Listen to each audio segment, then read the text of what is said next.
Hi, so in this video I actually want to ask people's opinion because I have a big dilemma. And the dilemma is about learning a language. At the moment I speak two and a half or three languages depending on how you count. So I obviously speak English, I speak Polish, and I speak a little bit of Hebrew. My Hebrew's okay, it's conversational, but I don't use it a lot, so it's getting rusty. So, I want to learn another language because I love languages and it's a hobby of mine. And I've got three languages that I'm thinking of learning, and I really don't know which one to pick. And I wanted to see if people maybe learn those languages or have any experience with them otherwise, and maybe they're native speakers of those languages and they could help me out a little bit. So, the three languages that I'm thinking of learning, and I only want to pick one. That's the thing. I don't want to learn all three, at least not at the same time. I need to make up my mind and choose one. So, the first language that I'm considering to learn next is Spanish. So, pros and cons, okay?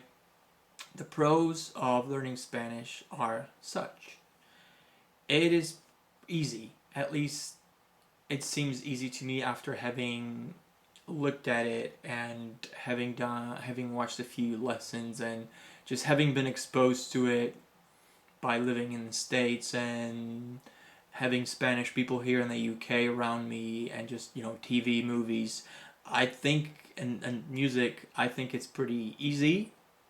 Although I've also been told by Spanish people that it's easy to begin with, and once you get to a certain level and you want to master the grammar, it gets a little tricky.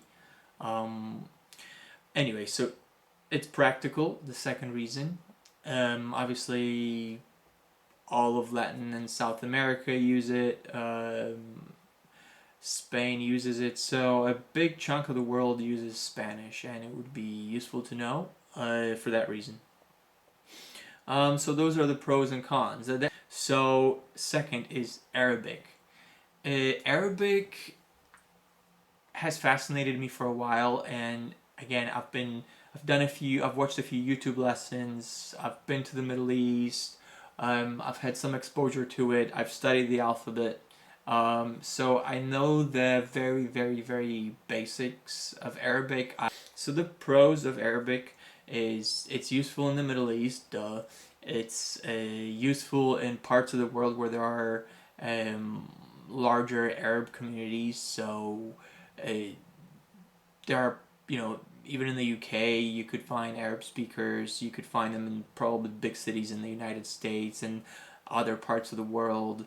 Um, and I like going to the Middle East, so Arabic would be quite useful. And my best friends are Arabic speakers as well, so Arabic would be kind of cool. And I'm just fascinated with this culture, and I would like to understand when I go to the Middle East and I hear people speak. I'd like to understand what they're saying. So another pro of learning Arabic is I also find it fairly easy to learn, just because I know Hebrew, and Arabic and Hebrew are a little bit related. They come from the same family of languages. They have many similar words, like numbers, Hamsa, Hamesh. Kitchen in Hebrew is mitbach, and kitchen in Arabic is mitbach as well, or matbach, something similar. Um, 40 in Hebrew is arba'im, and 40 in Arabic is arba'im as well, I think, or something very similar.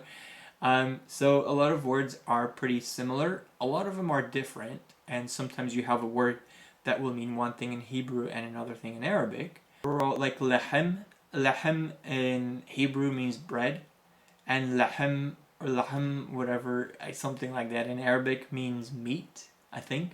So yeah, but they are brother and sister languages. They are very related, as the two people are related, the Jews and the Arabs, which is the irony, given that we have so much animosity between those two.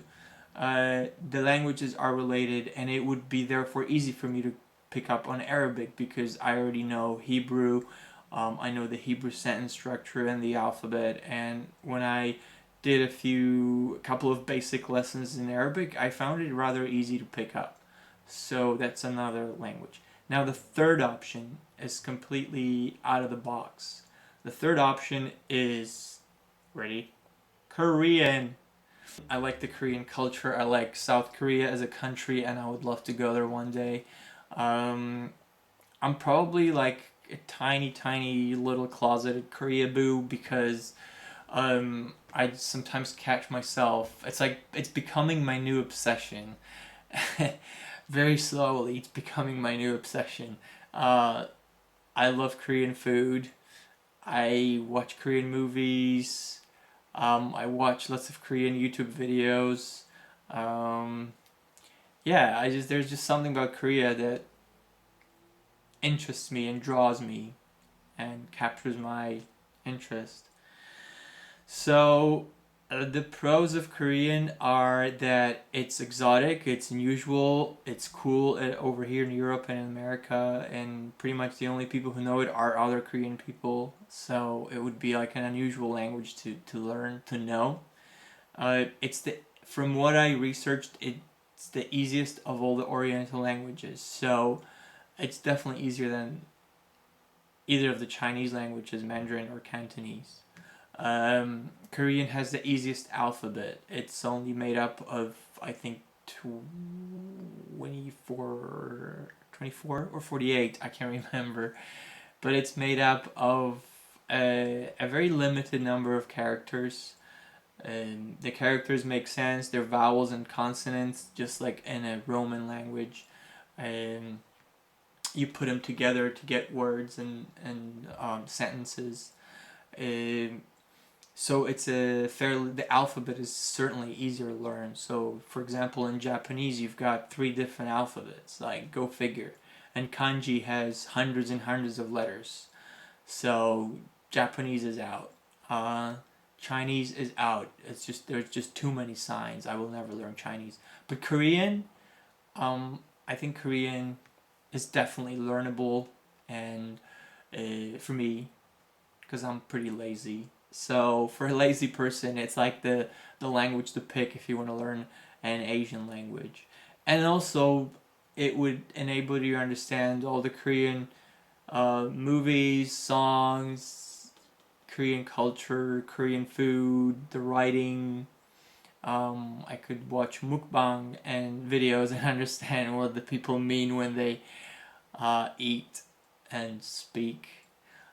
So yeah, the cons of learning Korean is the main one is that it isn't very useful outside of Korea.